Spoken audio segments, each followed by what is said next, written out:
Doctor ఈ మధ్య కాలంలో మనం చూస్తున్నాం ప్రతి ఒక్కరూ జిమ్లో జాయిన్ అవుతున్నారు చాలా ఉత్సాహంగా.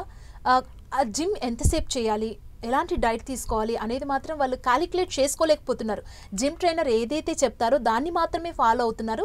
దీనివల్ల కొన్ని హెల్త్ ఇష్యూస్ వస్తున్నాయి. అండ్ స్ట్రోక్తో పడిపోయిన విజువల్స్ కానీ మనం అవన్నీ కూడా చూస్తున్నాం న్యూస్లో. సో ఎలా చూడాలి దీన్ని, ఏం చెప్తారు? ఫస్ట్ అండి, జిమ్ ఎప్పుడైతే మీరు స్టార్ట్ చేస్తారో డెఫినెట్గా రెండు విషయాలు గుర్తుంచుకొని చేయాలి. ఒకటండి, ఫస్ట్ వార్మప్స్తో స్టార్ట్ చేయాలి జిమ్ని.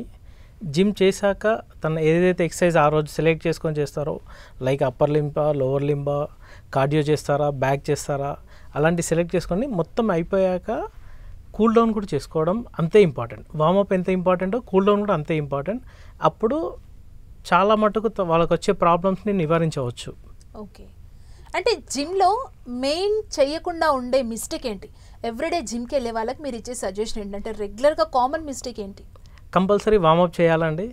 మీరు చేసే ఎక్సర్సైజ్ తర్వాత కూల్ డౌన్ కూడా చేసుకోవాలి. ఓకే, అండ్ ఇంకొకటి ఏంటంటే జిమ్ ట్రైనర్ ఒక డైట్ ఇచ్చేస్తాడు వెళ్ళగానే, సో దాన్ని ఫాలో అవుతుంటారు. న్యూట్రిషనిస్ట్ దగ్గరికి వెళ్లకుండా ఓన్లీ జిమ్ ట్రైనర్ని నమ్ముకొని చేసి అనారోగ్య సమస్యల పాలైన వాళ్ళు కూడా చాలామంది ఉన్నారు.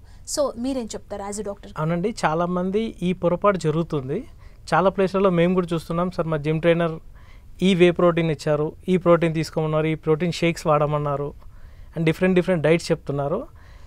మీ బాడీ ఇండెక్స్, మీ బిఎంఐ తరపున చెక్ చేసినాకనే మీకు ఇలాంటి ఫుడ్ ఇవ్వాలి. అది ఒక క్వాలిఫైడ్ న్యూట్రిషనిస్ట్ కానీ ఒక డైటీషియన్ కానీ మీకు సజెస్ట్ చేస్తే మీరు వాడండి. బట్ కొంతమంది ఆ ట్రైనర్ మాత్రం జిమ్లో ట్రైనర్ కావచ్చు, జిమ్లో హీ వాజ్ బెస్ట్ కావచ్చు, బట్ ఫుడ్ విషయంలో మాత్రం హీఈస్ నాట్ బెస్ట్. కంపేరేటివ్ వాళ్ళకు ఏది లాభం అవుతుందో చాలా మటుకు ఈ మధ్య జిమ్స్లో మనం చూస్తున్నాం డిఫరెంట్ ప్రోటీన్ అడ్వర్టైజ్మెంట్స్ అవన్నీ. వాళ్ళ అడ్వర్టైజ్మెంట్ కోసం వాళ్ళు ఏ ప్రోటీన్ అయినా సజెస్ట్ చేయొచ్చు. సో ఇది కూడా ఒక అడ్వర్టైజింగ్ వల్ల ఇలాంటివి జరుగుతున్నాయి. వాటి మాయలో పడకుండా మీ జాగ్రత్త మీరు తీసుకొని మన రెగ్యులర్ డైట్లో కూడా చాలా మటుకు మంచి ఫుడ్స్ ఉన్నాయి, మన న్యాచురల్ ఫుడ్స్ చాలా ఉన్నాయి మన డైట్లో.